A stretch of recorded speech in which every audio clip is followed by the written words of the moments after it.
پشاور سانحے کے بعد تمام تر اختلافات کو بالائے طاق رکھتے ہوئے سیاسی قیادت دہشت گردوں کے خلاف متحد ہو گئی۔ وزیر اعظم کے بلانے پر سیاسی قائدین پشاور میں گورنر ہاؤس پہنچے تو خود وزیر اعظم نے فردن ہر رہنما کا استقبال کیا۔ سیاسی قائدین سے مشاورت سے قبل وزیر اعظم نے خطاب میں کہا کہ سب کا جمع ہونا ظاہر کرتا ہے کہ ہم دہشت گردی کا خاتمہ چاہتے ہیں۔ معصوم شہیدوں کے چہرے آنکھوں میں ہیں، قربانی رائے گا نہیں جانے دیں گے۔ میں یہ سمجھتا ہوں کہ ان جو منظر جو کل ہم نے دیکھے ہیں، ابھی آپ آنکھوں کے سامنے اگر ان کو زندہ رکھیں گے تو پھر انشاءاللہ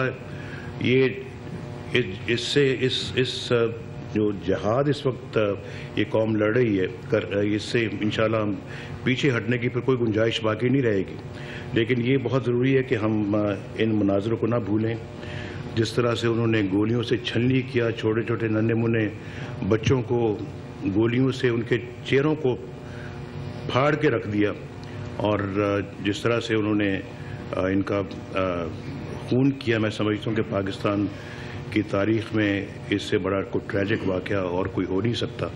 وزیر اعظم نے شرکاء کو بتایا کہ ان کی گزشتہ روز افغان صدر سے دہشت گردوں کے خلاف کارروائی سے متعلق بات ہوئی ہے۔ اس سلسلے میں آرمی چیف کابل میں افغان سیاسی اور عسکری قیادت سے بات کریں گے۔ جلد اس بارے میں تفصیلات سامنے آ جائیں گی۔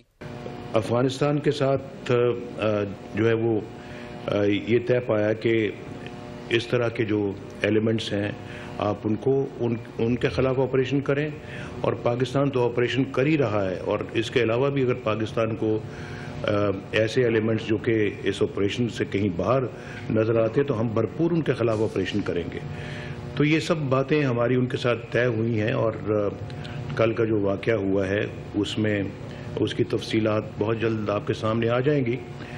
تو اس میں آج چیف آرمی سٹاف جو ہے وہ کابل انہوں نے جانا تھا، وہ شاید ابھی چلے گئے ہیں، جو اپنے کاؤنٹر پارٹ سے بھی جا کے ملیں گے، اور پھر جو ہے وہ جو آئی ایس ایف کے جو کمانڈرز ہیں ان کے ساتھ بھی ملیں گے۔ اشرف غنی صاحب کے ساتھ بھی ان کی ملاقات ہوگی، اور جو کل کا واقعہ ہے اس پہ بھی تبادلہ خیال کریں گے۔ دہشت گردوں کو سزائیں نہ ملنے کے حوالے سے وزیر اعظم نے کہا کہ پاک فوج کو بھی اس حوالے سے تشویش ہے۔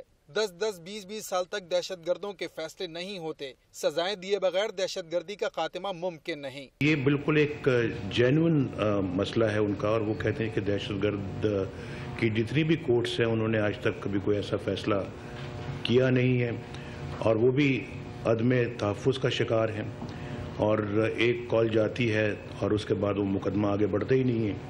تو یہ اس مسئلے کو جب تک کہ حل نہیں کیا جائے گا، یہ دہشت گردی کے خلاف جنگ کو پوری طرح سے نہیں جیتا جا سکتا۔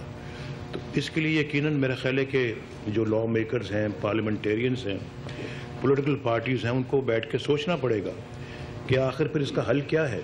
اجلاس کے آغاز پر سب رہنماؤں نے مل کر سانحہ پشاور کے شہیدوں کے لیے دعا کی۔